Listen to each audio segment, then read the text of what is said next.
Fox, Jordan Love, who looked great, by the way, as predicted. By who? By me. By me. No. Really? I said LaFleur can throw the ball deep because Aaron Rodgers has. I picked him to win the division. I have them going to the playoffs. Yeah, I was picked the Steelers to win the division. You better watch out for the Lions. Yes, they got mollywopped this year. You didn't have the Niners. Oh, Mike Tomlin always covers at home. Yeah, the best, most profitable head coach of the last 2 decades. Well, 49ers, Rams at 4, all on Fox. Yeah. Sorry, we're excited about football. Cowboys demolished the Giants 40-0. Cowboys defense and special teams had 2 interceptions, a fumble recovery, 2 touchdowns, 7 sacks, and basically had Daniel Jones running around crazy. Here's Micah Parsons. I think it just all started with the offseason and camp. Everyone came in with a preparation, a mindset that we was going to dominate.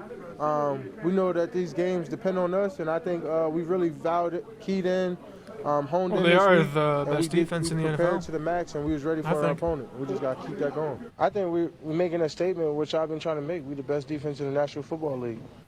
Okay. Yeah. Are the Cowboys really that good? They can't go opposite Diggs anymore. Now they got Gilmore. Porous offensive line that bad?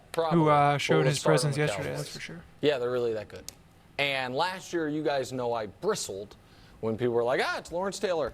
Micah Parsons, Lawrence Taylor. Don't start this again. No, I didn't start it. I ended it last year. I heard it this morning. I said that there are levels to this. Like, you got to get to the Von Miller level, then the Derek Thomas level, then we can talk about the Lawrence Taylor level. Nobody's Lawrence Taylor. What I will tell you is what happened last night is how the Giants won a lot of games. You single block the guy, you're cooked. You double team block the guy, you're also cooked because Harry Carson or someone else is coming.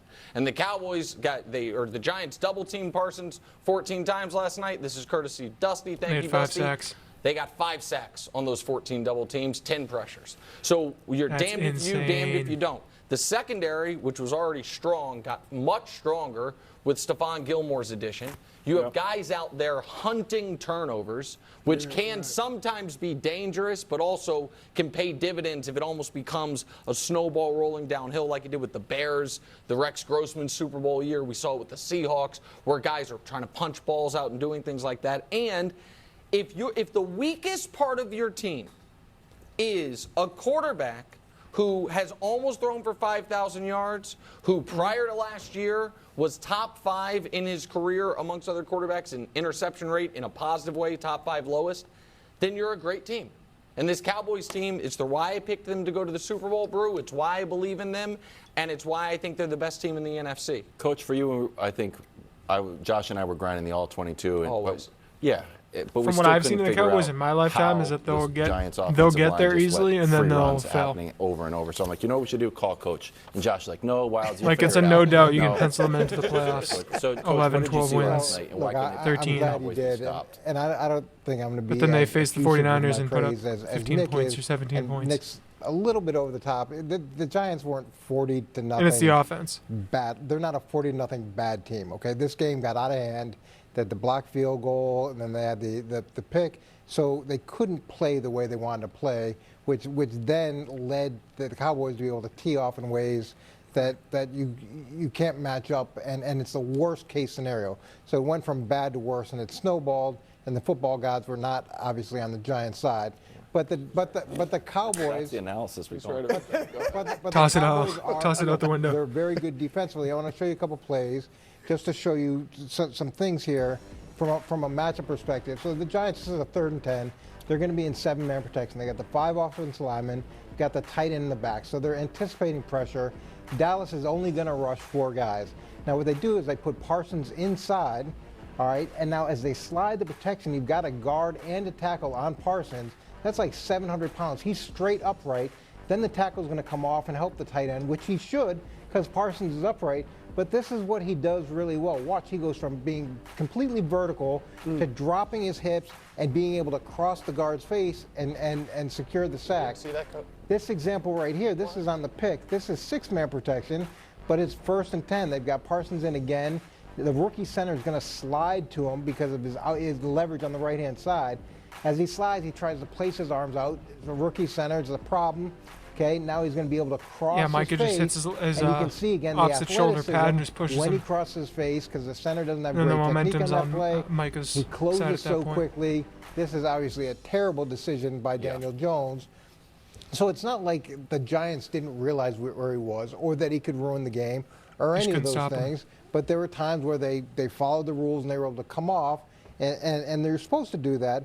But also the situation led to them the Cowboys just being able to tee off because the game was so far out of hand so early.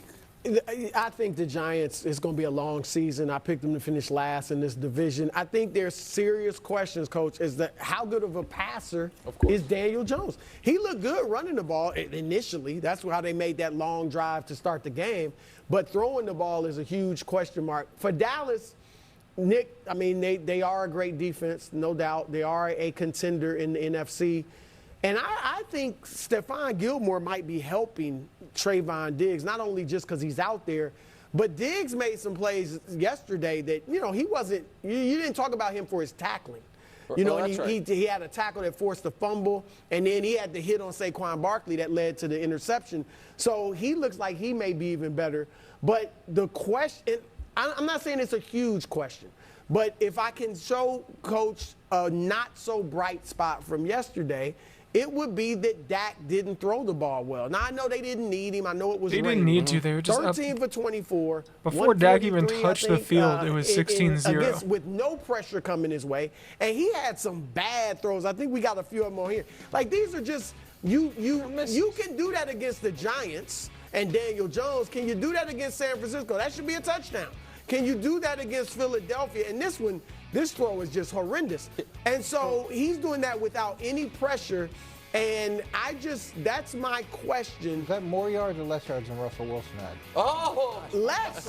It's less. Nick was killing Russell Wilson. Right, there you go. All right, well, okay, one guy. I mean, Dak did not look good yesterday. Hold on a second. One guy they needed every possible yard to try to scrape together 16 points and lose. The other guy, before he touched the football, they were up 16-0 or something close to it. But he didn't. Exactly what I'm saying. I know he didn't throw well. What I would say about those if Dak was plays, down I saw and they needed to throw the I've ball seen more, again, then that would have been a better game to evaluate him on. You just toss this one out the window. Dak didn't play throwing all those picks last year. bad. Dak didn't play phenomenal. He played exactly how he had to play in the situation he was in. It's either incomplete or only my guy can get it. So with a two go high, when you can't pick that off, and the other one he threw low because there were guys behind him. I wonder that could be a problem. That could be a problem, but also because the game was so well in hand the whole time, I think if you're going to err on one side, erring on the side of caution. I think you'd be more relaxed in that situation. Right, you should be throwing it. The ball would just be coming out away and smoothly. All right, let's head to Pittsburgh. A non-injured Brock Purdy. You know what I've started to call him? That was a great throw. Ball. Why is that wild? Because he's a big baller. He's also never lost. Oh, okay. If he's healthy. 220 yards, 2 touchdowns. San Francisco wins 30-7. Here's Bosa. Hold on. We just have so many players, and it's fun to watch IU do his thing, and Purdy shut some haters up. So it's nice to be on a really good team. I think whenever a guy comes back from an injury and people kind of give him, they don't expect him to make another leap in the second year. I'm just happy for him. He's exactly who we thought he was. So, Brock Purdy, another week, another win. Surprise, surprise. But why don't you take a shot at him? Because all he does is win. I'm taking a shot at him. I believed when Jimmy Garoppolo was having massive success with this team before they added Christian McCaffrey that this was a plug-and-play offense. When they led the NFL in yards after catch for 5 years in a row and then had another monster day of it yesterday, it's a plug-and-play offense. And then when they plugged in the final pick of the draft and didn't miss a beat after adding Christian McCaffrey, and I'm asked the question, could you take any replacement level quarterback and put them with Christian McCaffrey, George Kittle, Deebo Samuel, Brandon Ayuk, and Trent Williams playing left tackle with Kyle Shanahan drawing up the plays and have success? My answer is yes. So do I think he's a force multiplier? No. Do I think that they are better with Brock Purdy than they'd be with Derek Carr? I don't. Matt Stafford, Kirk Cousins? No. Do I think they're the same as if they had Mac Jones? I do. Mac Jones is great. And so, if people want me to say Oh, Purdy's, you know what? Because he's never lost. A team sport, I have to act like I think he's a great quarterback. I don't think that yet. Maybe I will one day. Coach, do you think it? No, well, I think you're exactly right in terms of when you look at quarterbacks, if you can take a quarterback and put him on any team and assume that team's going to be successful. So if Patrick Mahomes goes to any organization in the league, that team's probably going to win and win a lot of games quickly. Right. It's the same with Tom Brady, Peyton Manning, those types of things. Now, if we switched quarterbacks yesterday and Pickett went to the other side and Purdy went to the Steelers, what would that have looked like? The exact same thing. Yeah, and if Mac Jones was in San Francisco and they had taken him with the pick that they, when they wanted to take him, would we be talking about him as like this incredible young quarterback? Still do. And if we put Purdy on the Patriots yesterday, what would that look like? And I know it's not fair. They're taking the conversation and moving. But the start of the press conference, what did he say? He Nothing said, you could say to Nick right now to make him change his mind. Right, they are, and that's they such do. a good team. And I'm gonna pull a Nick. Hubs, give me a minute, okay? All right.